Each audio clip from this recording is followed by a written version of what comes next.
Hi, I'm Rich Ventura, Vice President for Sony North America for the Professional Display Solutions Organization, and welcome to 2024 Year in Review, AV Industry Year in Review panel. It's always fun and it's always an honor to moderate and have this panel, and we've got just some amazing people from the industry that I can guarantee there's not a single one on here that none of you know. And with that, I'm going to kind of kick off with our panelists, and I'm going to start off with Michael Bridwell from Atlas ID. Michael, thanks for joining us. Really glad to be here, Rich. Thanks for having me, and thrilled to be with the group of people that are here. This is going to be a fun conversation. Excellent. So next on the panel is a person we all definitely have known for many years, Mr. Julian Phillips. Julian, thanks for hopping on and being part of this today. Thank you, Rich, and it's great to join this illustrious group of AV luminaries. I'm sure we will have a very lively conversation. There's always a lively conversation with this group. Next on the panel is Kristen Bidwell from AVCT. Kristen, thanks for joining us, and congratulations for the recent announcement of being within the AVIXA panels, or the AVIXA committees. Thank you so much. Just happy to be here and look forward to the conversation. Excellent. And last and definitely not least, Mr. Gary Kay from Rave Pubs. I think pretty much everybody knows who Gary is. Well, thanks for having me. And I do want to say to the AV people out there, I do know not to wear a shirt like this on a broadcast like this. However, I just was a last minute addition today. Otherwise, I would have worn a different shirt. So you're going to have to put up with the moire pattern you might get on your screen. And I apologize to Sony and Rich. I apologize to you for that, but this is the best I could do.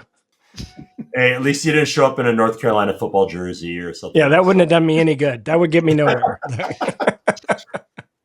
Well, cool. So what we're going to do on today's panel is really going to talk about insights, experiences, thoughts on the state of the industry. I think, this is that time of year that we always look back and see what happened this previous year. I'm going to throw out some topics as we go through this, but definitely encourage each of you to, jump in, ask questions, challenge each other. It's always fun. We have a little bit of controversy. It's always an interesting when we do that, but let's keep the conversation dynamic and engaging. And please don't hesitate to dive in these tough questions. I'm moderating. This is 100% an open conversation. So really to kind of start off, I'm going to throw out there really what's really caught your interest this past year. We've had obviously a lot of things going on within the industry with mergers and new technologies coming out. Really, what's really caught your interest? And I'm going to start with Kristen to get your thoughts. Sure. Honestly, I pay attention to AI developments and what's going on there, and how we can use those to be more efficient as a business, as more efficient as an industry. Obviously, we are a technical industry, so I've just been exploring AI a lot this year, trying to implement that into my own company's processes, but also watching what other manufacturers are doing and how they're using it and how it's really shaping the industry. Okay. Yeah, it's been an interesting year, hasn't it? When we talk about AI, I mean, if we just even look at from a hardware perspective, a year ago, I don't think we were really talking about NVIDIA the way we do today, and just how important they've become on a hardware perspective. And I don't know a single company that I've talked to yet that does not have some form of internal applications that they're using to run their business tied with AI. Right. So it's definitely an interesting area. Yeah, it's been a very fast shift, which was kind of expected. I remember at the end of 2023, we were saying, if you're not using it, you're behind. And now I think everyone's using it. And if you're not using it, you're in trouble at this point, right? So. Yep. Yeah. Kristen, are you using it for business efficiencies, or are you more using it to dive deeper into data you've got? Like, what are a couple of examples? Sure. We're definitely using it for the day-to-day. So, any kind of note-taking, marketing, drafting ideas. A lot of our architects are now implementing AI into Revit and CAD to create or help them envision a different type of space. And it's kind of nice. It's like having someone to bounce ideas off of to come to a better solution. So it's a really nice use of brainstorming for ideas. It's a nice way to brainstorm design ideas in a different way, where we have just, we live in our certain markets, right? No matter what company you are, you live in that market, that you're good at, and it's always nice to kind of push that envelope a little bit and see, okay, like, this is how we're designing this now. How can I make it better? How can I make the end user's experience better? And using AI to really bounce ideas off of as well. So it's pretty exciting. It's kind of like having another person on staff that's super creative. That we're definitely not, just using AI to do designs, but it's kind of a nice, just creative outlet that you can use. And same with marketing. Marketing, it's huge. Digital signage, it's huge. Creating better content, using data tracking, and I'm sure we'll get into those kind of conversations later. But yeah, it's pretty exciting. Actually, we're using it in a lot of ways. Yeah, and I know, Julian, you've been pretty big proponent and speaker lately of AI, and I know that's been a big area that you've been seeing happening. I mean, what trends have you seen, or what have you seen that's been really piquing your interest this year, tied to that, or even other tech? Yeah, I think we'll clearly talk about a lot of the technology that AI is enabling and a lot of the associated technologies together with it. But I was a keynote speaker this morning talking about this here at the Cornet Global event. And I started by actually saying, look, all of us need to recognize that we can talk about the technology, but we need to recognize that we're probably all at the beginning of a new era for mankind. And I genuinely believe that to be true. And I think that should excite everybody, as well as probably create concern and for a lot of people, because most of what is going to happen very rapidly is unknown. No one really knows how this is actually going to play out. So with this new era becomes a new era of exploration, of experimentation, of trying new things, failing, for sure. But I do believe it's going to unlock the most incredible creativity that is within all of us, and hopefully unlock what we should be doing as human beings, actually being our creative best selves and not being, wedded to being busy, doing things that don't create value. And I think that's the thing that I'm most excited about what AI can do, is not replacing our jobs, not making us fearful for us becoming redundant, but really unlocking our true potential. And I think we are a technical industry, but we're also a creative industry as well. And the AV industry, I think, is probably best positioned out of all of the technology industries to take advantage of AI. And I think that's incumbent on all of us to really figure out what that is. And it's not just about how do we get efficiencies internally, of which there are huge potentials, but it's how we actually create more value for our customers. So I'm very much leaning into the creative aspects of AI at the moment. Okay. So, Michael, what have you been seeing that's been piquing your interest, or has it been AI like you've heard so far? I think it's hard to skip off of AI as a topic, right? Because there's so many different parts of it. And so something that Julian just said reminded me of a conversation I had as recently as last night with a friend who he's on the M&A side of AI companies, which are constantly starting, selling, folding. We think the AV industry is seeing mergers and acquisitions. Holy cow. The AI sector is where there's just millions and billions of dollars being compressed and expanded on a daily basis right now. But he said something really interesting. He said, something that people are asking for but don't know how to verbalize is the concept of a second brain. Like he said, I know people that just want to train a curated second brain that doesn't have the monkey mentality that our own amygdalas have and things of that nature, right? So you can almost use this brain and train it to be the brain that you wish you had on a daily basis, because you can curate it, you can train it, it can do advanced thought without the distractions and the hunger and the appetites and things that we as humans have. This brain is an auxiliary brain for you to use. And the concept is everyone could have a second brain at this point, a trainable brain that you could rely on for advanced tasks that maybe our monkey brains can't quite do well. I think it's a really interesting idea, because then you pair that with some of the technology and the software advancements we have in AV, it starts to get really interesting to think how AV can play in that.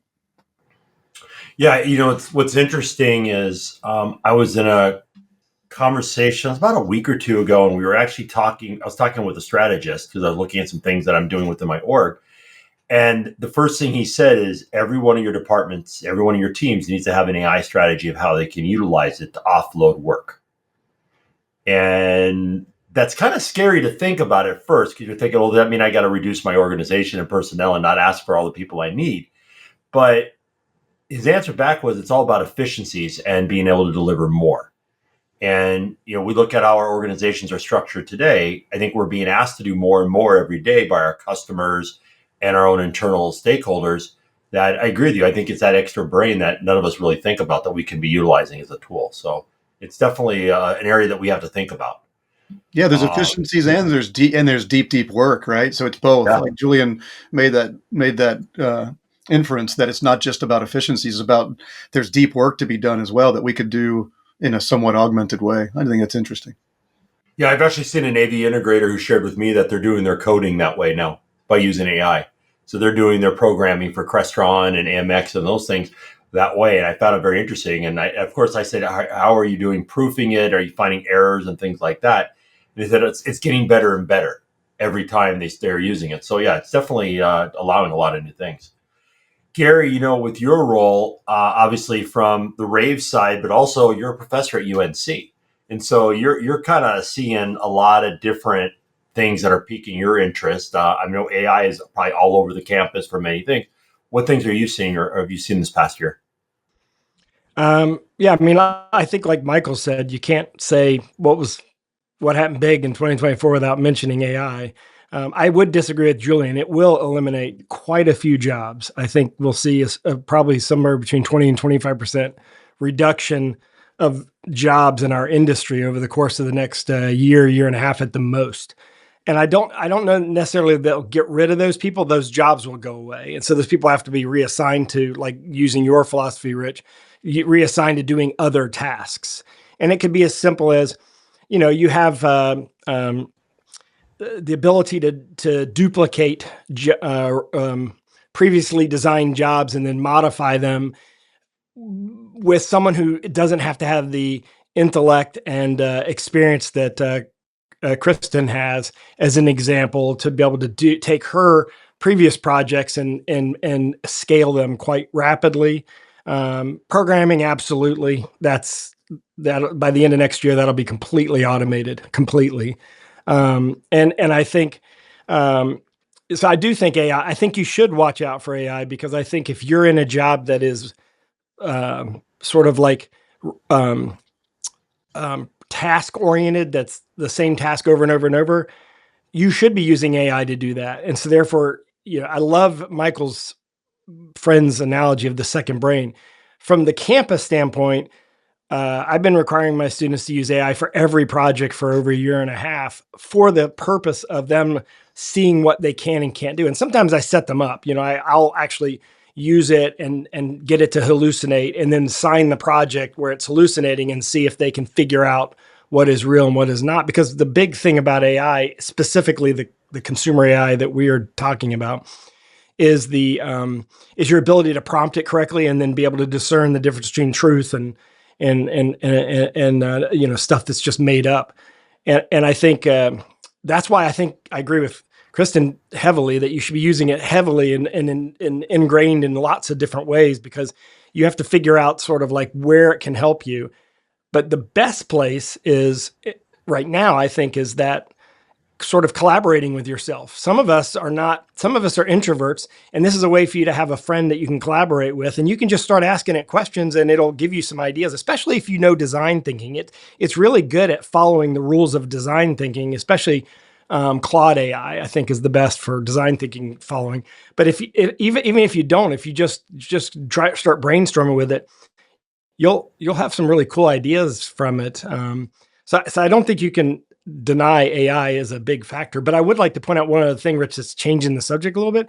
The biggest thing I've seen for 2024 is the surprise at how well everyone has done financially. Meaning, I think 2024, I don't think any of us expected the sales rise and the the increase in business. I mean, there's one of the top 5 integrators in the world had a 40% increase in sales this year. That's substantial increase in sales.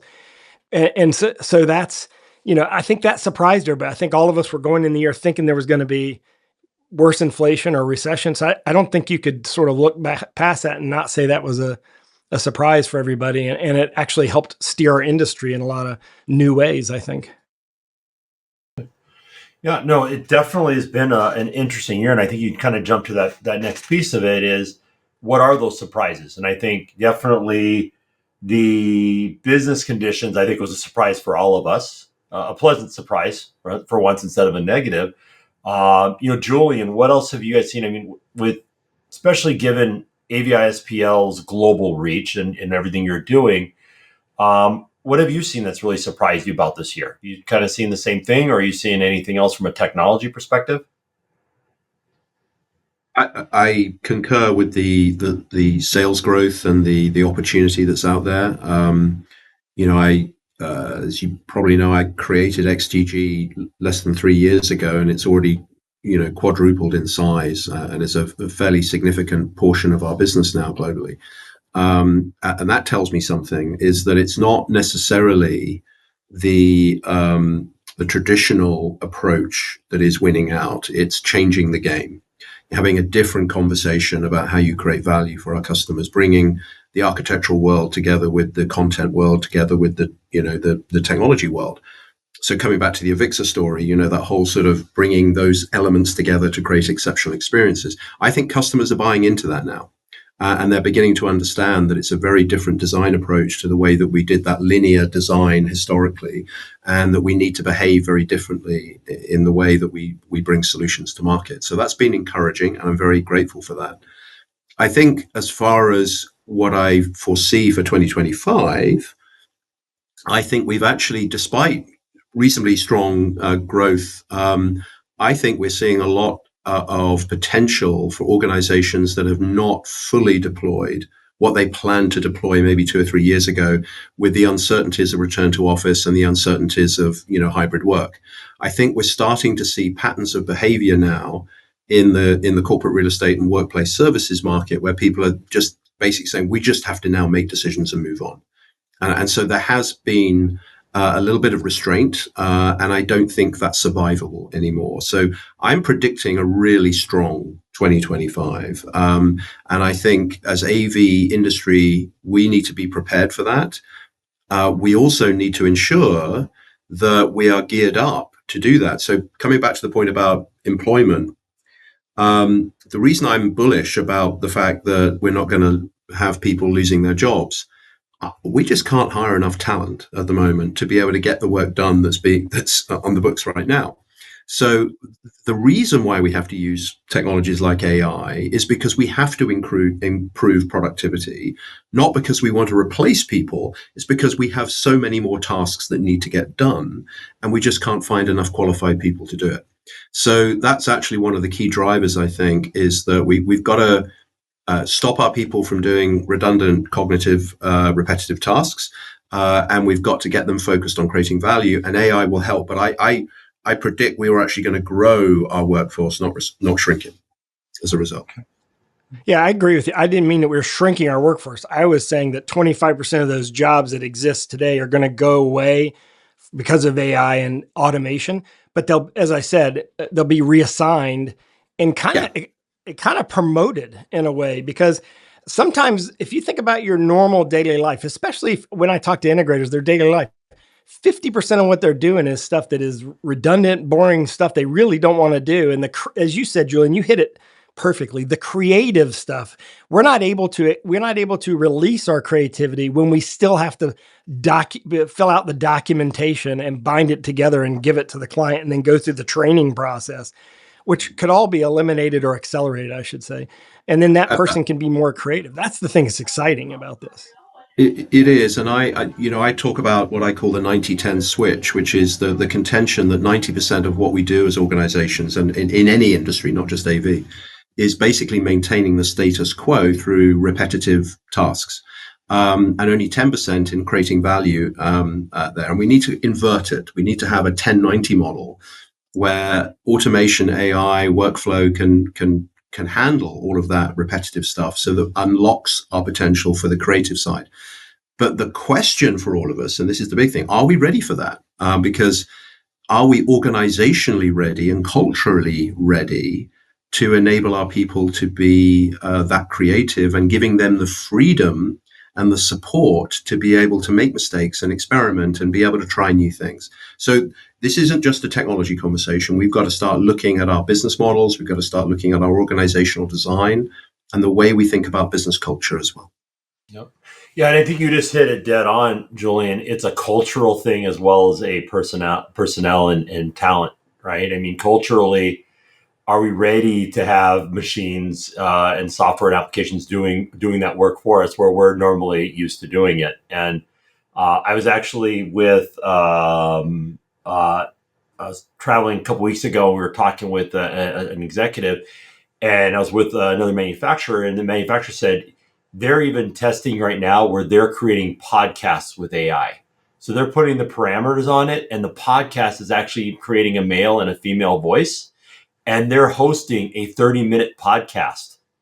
And I mean, that's kind of crazy to think, right? About doing things like that. So it's culturally, are we ready for things like that? And it's going to be really interesting to see how that goes. Kristen, I mean, what are your thoughts on everything we're kind of talking through here? Sure. I'm definitely in agreement with Gary on the fact that I think it maybe even be a higher percentage, more than 25% of the jobs we know today are going to go away. I think programming, uh, I've already seen AI taking over programming for certain manufacturers, and I've talked to those that are programmers in their company, and I'm just like, how do how are you doing? Is your job going to be here next year? And I think they're just like, we don't really know. And it's interesting. So something that was just said is stop repetitive tasks, let AI do it. Uh, Use that staff to create value, and I think there's um, I want to make sure that that's not so black and white to the listeners, is that if you have AI creating repetitive tasks, you are still responsible for reviewing those repetitive tasks. You're more in a management spot, but you're still overseeing all of that. I kind of think of AI as like a junior engineer.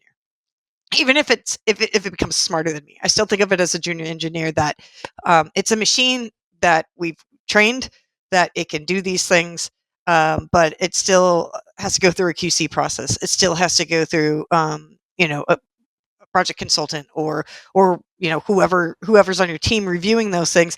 And I think we need to be careful to not let AI just say, "Oh, AI will do it. I don't have time to review it anymore. I'm going to go do this other stuff." And I think that's the danger, because AI is not going to get sued, right? Your company is. So I think that there's this. We have to keep that in mind, and I think that instead of really saying AI does this, I do this, it's. I think what we're going to see in 2025 is this collaboration of machine and human. This collaboration of it's just going to make me better at my job, and it's going to help me do tasks that I don't have time for anymore. Like I love drafting. I love doing CAD work. I don't have time to do any of that. I have to delegate it. My honestly, my billable hours won't even allow me to do it. Like I can't charge a client my rate to do drafting, right? Even though I would love to do it, but I still oversee that process. I still make sure everything that's going out the door is accurate, right? And I always say to all my consultants, like, it stops with you. It's not the drafter's job to get it right. It's your job to make sure that they do it right, and that you review it before it goes out the door. So I think that there's going to be a pretty cool switch. I think we've been experimenting with AI the last couple of years. We definitely see the value in it. We definitely see that there's some dangers with it as well. And I think in 2025 we're going to see this switch. And I think the computers are going to just accelerate, and the technology is just going to accelerate at more of a rapid pace than what we're ready for. And but I think it's going to boost us into this next category next year of human and machine. So I'm really excited about it. Actually, it's going to be pretty cool to be a part of. So, Michael, what's your thoughts on this conversation? I mean, we're moving to this big AI conversation, obviously, and there's a lot that's hitting all of us. But I'm kind of curious, coming from the audio side, but just even with what you've seen globally as well. Yeah, so a couple of thoughts about what everybody said. First and foremost, I can see Gary just licking his chops about this conversation between personalization and automation, and how much of the authentic self when you're presenting your brand or your message, how does that interplay with things that are truly automated and somewhat virtualized? I think that's a really fun conversation that could be an hour on its own. So Gary will have that one later on, because I love this idea of earned versus purchased media, and like how to be your authentic self in a world where everybody's pushing for efficiency and automation. Um, Julian, I actually have a question for you about what you said, more interestingly than what I have to say.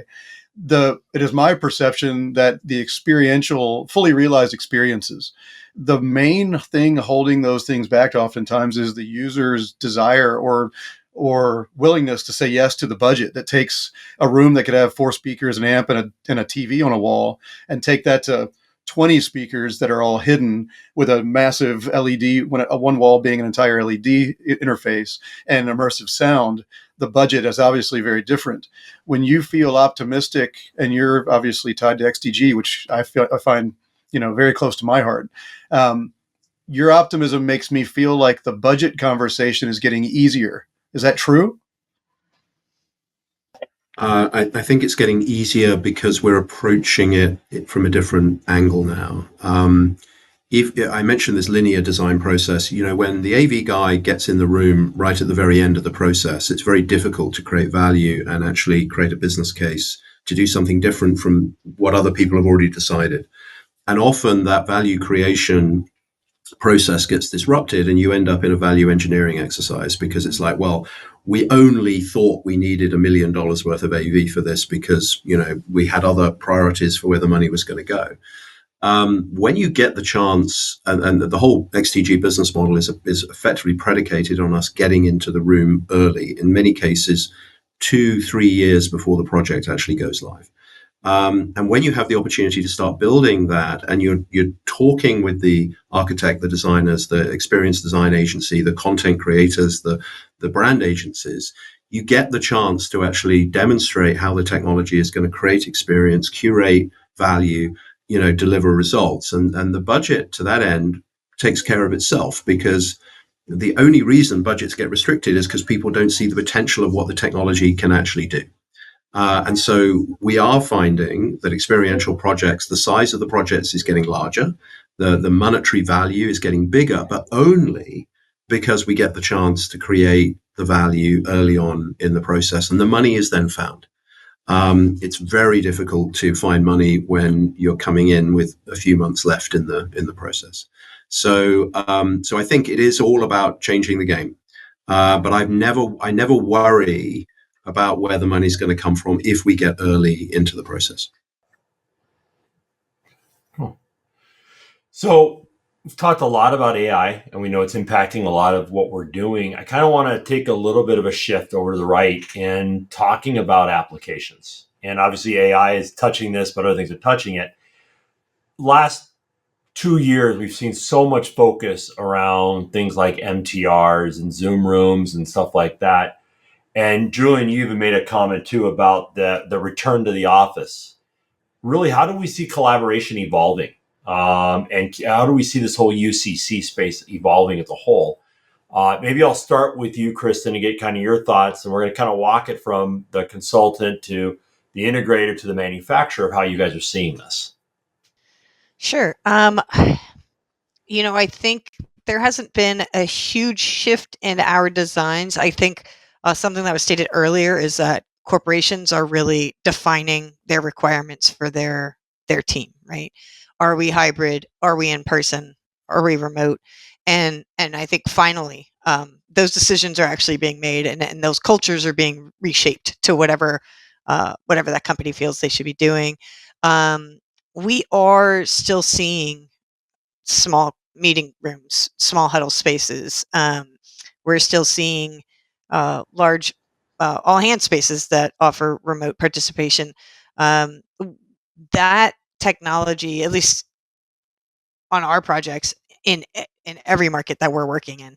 That is a requirement. So even if a company says we're in person now, they still want that hybrid collaboration option, because honestly, it's been so efficient being remote, because I can meet with like 10 clients in a day. It's awesome. So I don't have to drive from uh, Boston to Worcester to New York to just meet and do a design meeting for an hour. We can still do all that collaboration remotely, meet when we need to, meet on site, or plan out a day where if we need to do a big group meeting in person and go through designs, great, that works too. But even if the culture is in office, we are still seeing a need for all those UC applications that we saw during the pandemic. Maybe the purpose has just shifted a little bit, but those applications have not. Something that we're definitely seeing is the need to be able to scale. So something that we struggle with designers sometimes is if if a client wants a certain manufacturer, um, and that manufacturer just spitballing, but wants the same application in every space type. That's kind of hard, because a lot of I don't want to say a lot, but some manufacturers will have a sound bar for a huddle space, but well, we can't do the medium conference room yet. You have to find a different application. Oh, the all hands space has to be a different application, and that is so tough for clients. Something that we're really seeing and we're getting pressed for is a very similar, scalable solution. And it's something we've always pushed for, but it's becoming more of the demand now, which is great because it makes the install goes easier, the design is easier, the clients are happier at the end. So finding those solutions has been really important for us. But yeah, we're still definitely seeing the need for hybrid solutions. Okay. So Julian, obviously from an integration perspective, it sounds like, Chris has probably talked to a lot of what you're talking and thinking as well, but what are you seeing from UCC? As you probably know, we serve a lot of the Fortune 500 organizations, and I would say that 85% of them are going full stack Microsoft, and they're accelerating the path. And what, by the way, that doesn't mean they're necessarily saying we're just going to roll out lots of MTRs. What it means is full stack enterprise-wide integration. And when you have a major technology player like Microsoft saying they're going to buy a nuclear power plant because they need to actually power their investment in AI. Sorry to bring it back in, but you've got to ask the question: what is going on in the enterprise meeting space and collaboration? It's not just about what happens in a meeting room. We're starting to see now the full integration of data, of analytics, of visual simulation, of modeling through AI algorithms, all so that we can unlock the potential of the team and the ability for us to take advantage of these technological advancements. So yes, conference rooms, there won't be pretty much any space where people are going to meet is going to be enabled with video and high quality audio. But also moving to the integration of data so that we can visualize data in that space as well, because data-driven decision-making has to be the norm, where it's often been a side thing. We sort of have a meeting, we talk about stuff, share a PowerPoint presentation, but we're not actually using data in real time to actually help us solve problems in real time. So you're going to see that shift too. And I think the technology architecture is now giving itself the opportunity for us to collaborate in ways that we've never been able to do so before. So I think part of that is going to inform how we think about the design of meeting space. That there is a reason why TED Talks are 18 minutes long, because people can't hold attention for any longer than 18 minutes. I think we have to start thinking and challenging ourselves about actually meeting duration, purpose of meeting, what we're trying to achieve, and actually the technology design in the room is going to have to reflect some of those changes in the way that we're actually meeting and collaborating moving forward. So I don't think it's just about iterating on the old rule book. I think it's actually going to be us actually rethinking a lot of the way we think about design and the purpose of why people are gathering together in space. So Gary, coming from a user as an end user, but also obviously consulting and speaking in the industry. What are you seeing from UCC space? So, 8 or 9 years ago, I got beat up because I helped Zoom create the Zoom Room concept because the industry said this was going to be bad for our industry and stuff like that. But what I felt like at that time was that if we could bring a whole bunch of people in the industry that knew nothing about the industry, they would want to upgrade. And I feel like that's what's ultimately happened is like, look how much different it is now. I mean, Microsoft finally caught up with Zoom and then now leapfrogged them significantly because they started realizing there were so many other tools out there that you could add to the room beyond just a cheap, simple way to put in a camera and a mic and a connector to connect up your laptop, or sharing whatever. I think you're going to see Zoom Classroom / Microsoft Classrooms that they'll do the same thing to the classroom that they did to the meeting room. And then the same thing will happen. The next step is what Julian's doing. And what I mean by that is right where Julian is right now is like right over here, top right-hand corner of the quadrant. But what's going to happen is experiences are going to kind of go throughout the entire top right quadrant rather than just the corner, because you're going to see experiences at all levels, not just signage experiences or immersive experiences, but making meetings an experience. I do think it's ironic. Julian's 100% right. That 18-minute, 15-minute thing. I think it's ironic that Microsoft, after all these years, still has the default of 1 hour meeting when you put in a meeting. Like if they know this data, which they know, they still do that. So there's really not we don't really have a system to sort of break out of the norm. But if you pay attention to Castle's data of people going back to office and office occupancy, we're where we're going to be. Like Julian said, we're where we're going to be. It's settled out now. We need to just kind of move on and do what we got to do. I'm very bullish on. I agree with Julian 100%. This whole idea of experiences, Michael. Even though you're not in the collaboration space, they're all going to want to upgrade one day. So you're gonna get it one day, right? And if you stay on the high end, you're always going to make more money. And so I'm very bullish on all this, and I think that collaboration has been great for our industry because it has established a level of sort of like standard quality that everyone wants to upgrade from once they figure out what they can do. Like, Kristen, I'm sure you get the, hey, can you make me look better when I'm at home too kind of request, even though that's not the business you want to be in. It's like this opportunity of a lifetime to just sort of, complete the loop. And I think everyone wants to look better. Everyone wants to sound better, and everyone wants to make meetings simpler. And so that's going to drive the business pretty heavily. There's a reason why we get involved in building out museums and retail experiences and, consumer space stuff, is because the demand to bring these techniques and this experiential thought process into the workplace is driving rapidly. When we talk about workplace isn't a mandate, it's a magnet, and all of that conversation. Enterprises are very serious now about creating an environment that's going to attract not only people to come in, but to actually help curate a creative, collaborative process. And the techniques of how we've achieved that in the consumer space and consumer experiences are vitally important to be able to translate that into the workplace as well. So we've got to stop thinking about work-life and work-life balance. I think we have to accept there's just life. And in life is a continuum that sort of shifts from working, whether you're remote or whether you're in an office, but life is happening while that's all happening at the same time as well. So again, I think we're very much in a different space and a different era. And I think we have to challenge ourselves to think differently about the real behaviors that are actually happening right now and be prepared to respond to that. The good news is, I believe that customers are prepared to pay for it because they see the value.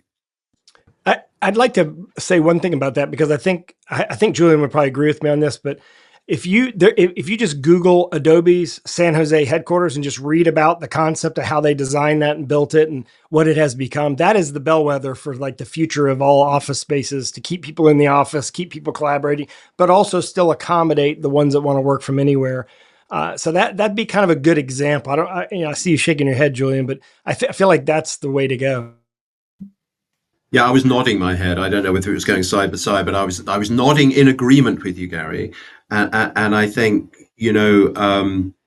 a lot of the work that we've done has actually been building innovation centers, for example. And now what's interesting is that a client will actually say, well, I don't want to just build an innovation center. In other words, a discrete location where people come.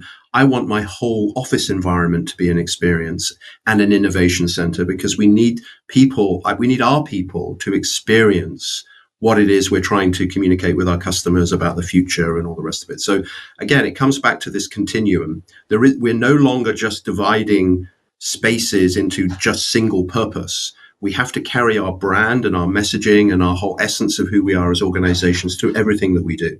And that's not just about the communication we have in the office. Vitally, it's important through this omni-channel world we live in about how we extend that messaging and that branding through to our people that are remote as well, working from home. We've got to try and keep them connected with everything we're doing. So that increases opportunity for digital signage. It increases opportunity for rich content distribution and streaming and a whole range of other things as well. So the future for the AV industry has never been brighter. I really do believe that to be true. So looking at kind of what we talked about, Michael, I am going to come back to you now because we kind of started shifting over to experiences. And I know you guys don't focus is on the UCC side, but it is all about the experience and stuff like that. There's so much tech that's going out there right now. We always talk about the visual aspect of the technology experiences, and a lot of times we ignore the audio side. I mean, what are you seeing when you look at experiences, and what are you seeing coming from an audio perspective? Yeah, there's so many great use cases, and everybody's touched on a few of them for sure. And don't get me wrong, I think a lot about the corporate space in particular, but I think about it more on the experiential side. And first and foremost, when we talk about these technological advances, Harry Allison's voice is always in the back of my head about technology should help. So technology for the sake of technology and complexity doesn't help anybody, but helping a corporation tell its brand story more effectively they've ever been able to do by making a visit to their corporate headquarters something they would actually have audiences do. That's technology. That's an effective use of immersive technology where you may make a space that makes that brand story super sticky to tell. National Geographic is building a huge headquarters right now, and their entire goal is to take all these years and years and years of fantastic content, video and audio together, and truly telling that in a captivating way where people understand and fall into these beautiful stories that they've gone and collected in remote parts of the world for forever. That's so sticky. That's the immersive experiential side of, and it goes all the way from corporate headquarters all the way to Major League Baseball programs. I mean, everybody's seen these new sports complexes where a stadium or arena is in the center, but there's a mini city that springs up and is intentionally built around it. You need wayfinding in those massive spaces. You need the technical things that help with digital signage and audio wayfinding, but you also need the ability for people to visit and spend lots and lots of money when the team is away, when the team's not there playing that sport or that game right then. You want them to come and see bands and participate in things and play games and do all those things in this mini city on a regular basis. I mean, the Brave Stadium moving from 10 minutes from my house here in the city to 45 minutes north of me broke my heart. But what they built is an entire city center that's so much more captivating than just the old Brave Stadium. Kills me to say it, but I will drive up to SunTrust and I will go up there and spend extra money even when the Braves are out of season. This is something that the AV industry does so well when we have end user buy-in on the budget side, vision from our side with consultants and more design-oriented integrators like an XTG group is. When we execute these things well, it's fantastic. And then you have things like healthcare. There's a really future-thinking healthcare group in Atlanta called Wellstar.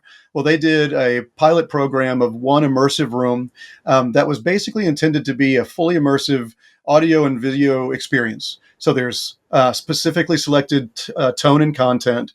There's lighting and mood shifting you can do through a simple control panel on the wall, but it's intended for stress relief and trauma reduction and those things for people who were on the front line during COVID.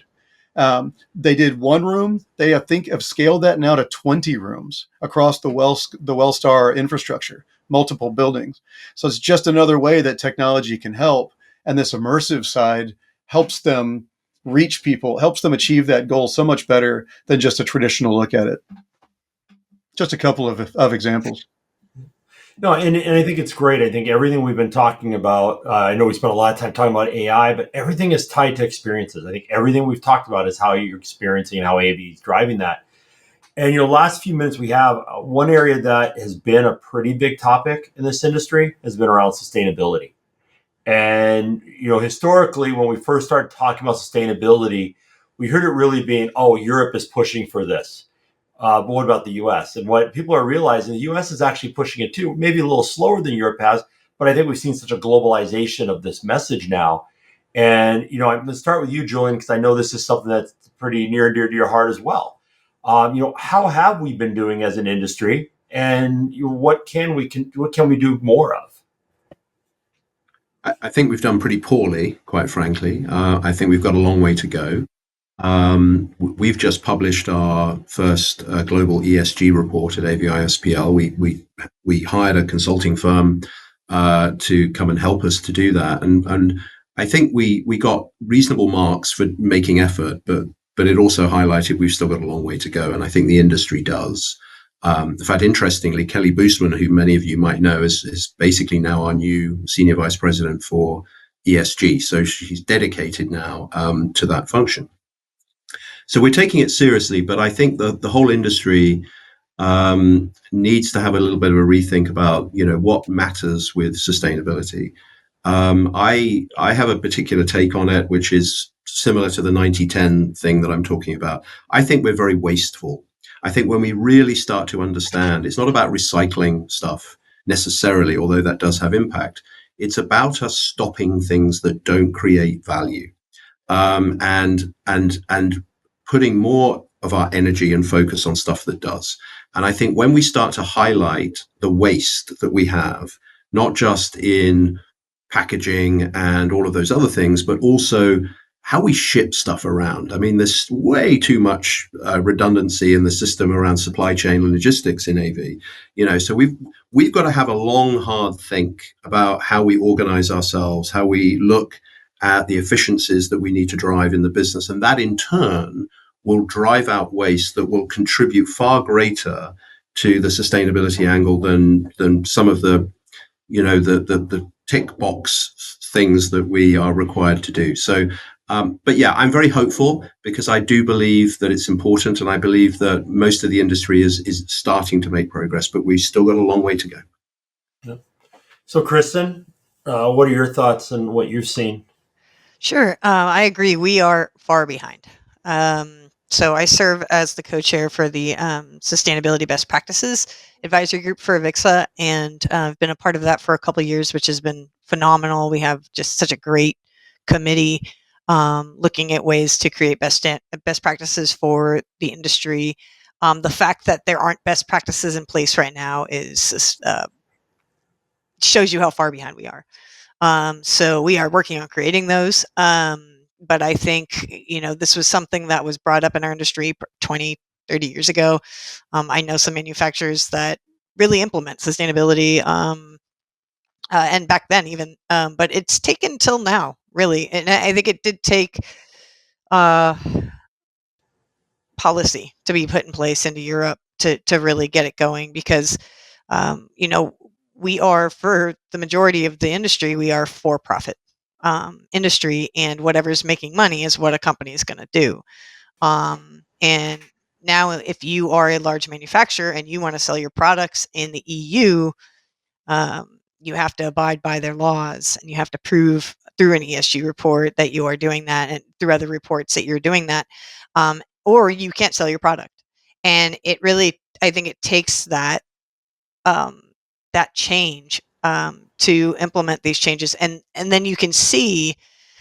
I think when people sit back and say, "Oh, we're going to make this change. It's more sustainable, but it's also profitable to do that." That's the win-win, right?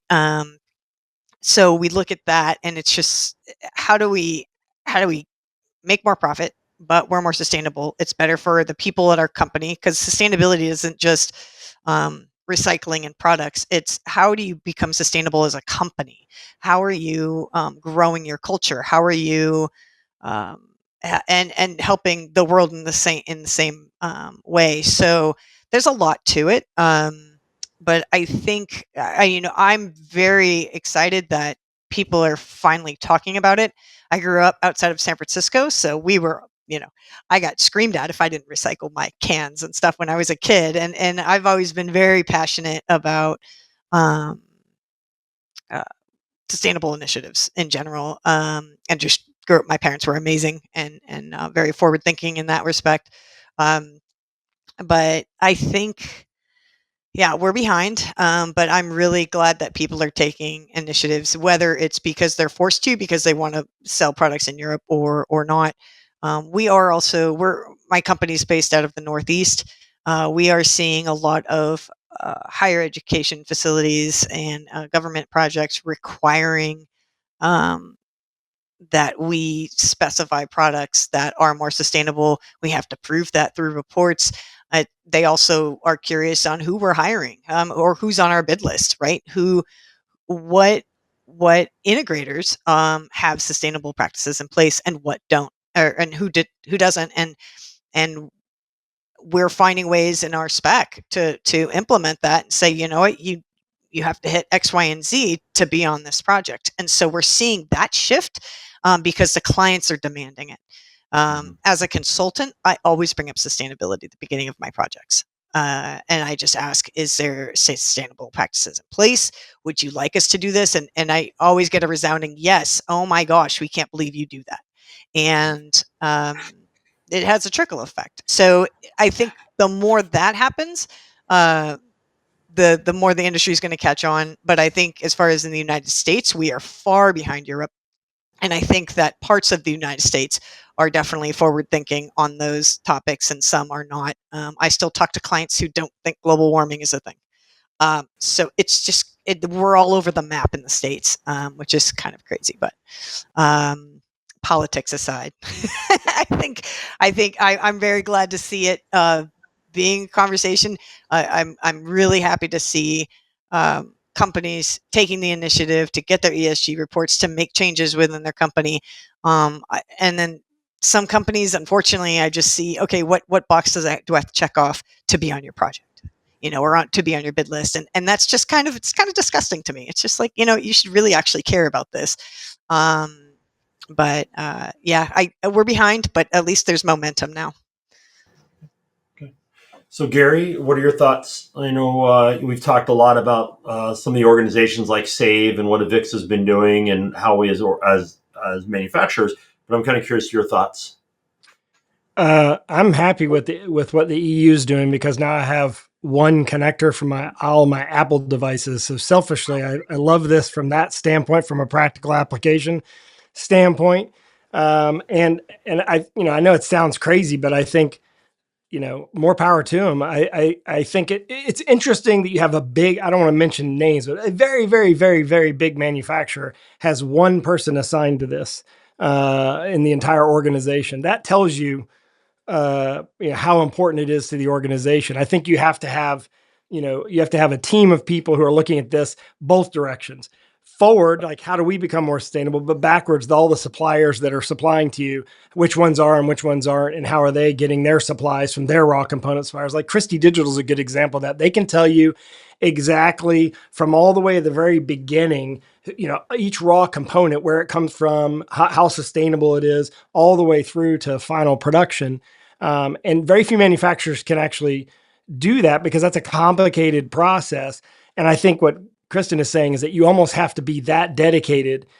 And the only way I've seen it happen so far is through legislation. I could be wrong, and maybe I'm missing pockets of information, but you brought up a good point, Kristen, is that a lot of people just don't believe things. So unless it's legislated, I'm not sure it's really going to happen in our industry. And also our industry, honestly, we're like a little teeny part of technology. This is a huge part of technology that we have no control over. I mean, Apple's the most sustainable technology company in the world, holistically supplier, but they're a very small part of technology too, even as big as they are. I raise your hand if you're using a Mac laptop. Most of you aren't. In fact, I might be the only one. There you go, Michael is. So it's kind of beyond our control. We actually had a newsletter, Rich. You may remember this. We had a newsletter that covered sustainability, but we could never get anybody subscribed to us. We gave up on it because it just never went anywhere. It was called RVonAV. You may remember that.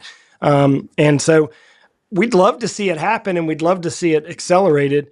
But I just think, I commend Julian and Kelly's awesome at this. I mean, Kelly she'll figure it out. But what about the other 2,000 integrators out there and 1,500 manufacturers? We got a long way to go. Yeah. Yeah, Gary, I and think it's the big. Oh, sorry. Go ahead. Oh, I was just going to say with the Green Navy, no one wanted to subscribe. I think there's the we have to show why it's profitable and why it'll help, and not just say do it because it's good for you, because it's the right thing to do, right? Yeah, I mean, it was sort of like building CTS, right? I mean, we had to get end users to demand CTS. You almost have to get end users to demand a sustainability report before buying, which I think is going to happen and more likely to happen in the UK before anywhere else, probably. I could be wrong, but I've had that happen this year. I've had to create sustainability reports for projects this year. So at least in the Northeast, it's happening, and I assume in California it's happening, which is great. And back to the, if you like, the power of the dollar, I think it's really important that we tie sustainability goals to purchasing decisions. We now consider sustainability as part of the selection process on how we look at preferred manufacturers in AVI-SPL. We buy a lot of stuff. More so than any other integrator in the world, probably. So, to that end, if we start mandating that, manufacturers are upping their game on sustainability, there will be action taken for sure. But it's requires everybody to play the game. We can't just have individuals just, doing great work on producing reports. You have to effectively make that part of the culture inside the organization and drive that. And I think even though we have a long way to go, I sense both from our customers and our partners and our manufacturing partners as well, there is genuine desire to want to make progress with this. But the dollars are going to have to make some of the decisions for us. So to show you the importance, and Michael, I'll come to you in a second here, but I mean, just when you look from a manufacturer perspective, Sony has what's called the Road to Zero initiative. When it was created, it was the target carbon neutrality by 2050. We've already advanced that 10 years. So our carbon neutrality target now is 2040. The other thing was we had targeted, work with the achievement of REI, the renewable energy, 100%, was 2030. And that's what our target is today. We've actually moved that up. And our target originally for next year was 15% of what we use for renewable energy. We're actually targeting 35%. So we're actually moving it up as well. And then you add in all the measures, and you talked about, Gary, about supply chain and stuff like that. Sony's been doing the same thing. Now we aren't just a little small company. We're doing this globally across Sony, everything, PlayStation, consumer, professional, audio. You go down the whole list of it. And even to the point where we make our own plastics, which are what's called surplus, which is actually 100% recycled CDs. Not many people have CDs anymore in their houses, right? We got all the CDs we've all made as a big waste. We're actually utilizing that to make our own plastics that go in the back of our displays, which take up a big chunk of it. So 100%, it's a very important thing for all of us. And my team hears me talk a lot, especially when we talk about our relationships with SAVE. And I think, Kristen, we even talked with you guys during InfoComm with the sustainability group at Avixa and came and saw what our message is. It's a big part of our message. And I know, Michael, it's a big part of your message as well.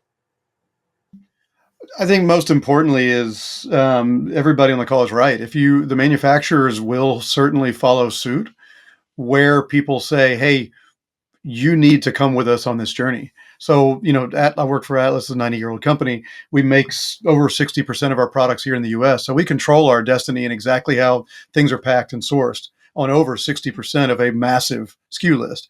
So not that we are where we need to be, but at least we control our destiny there. I think the use case that Gary brought up about Christie is really interesting, about going the extra mile.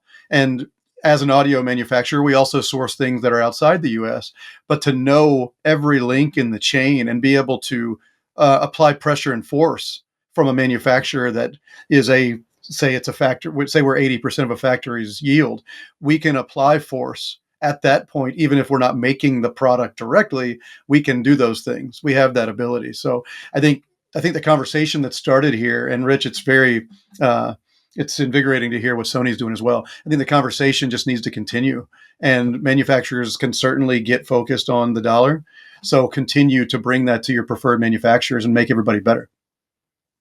We could probably talk for hours and hours and hours on just AI alone. And I mean, it's amazing. We've already gone through an hour, and I want to, thank everybody on this panel, Julian, Gary, Kristen, and Michael. These are great conversations, but I think more important, these are actually very important conversations.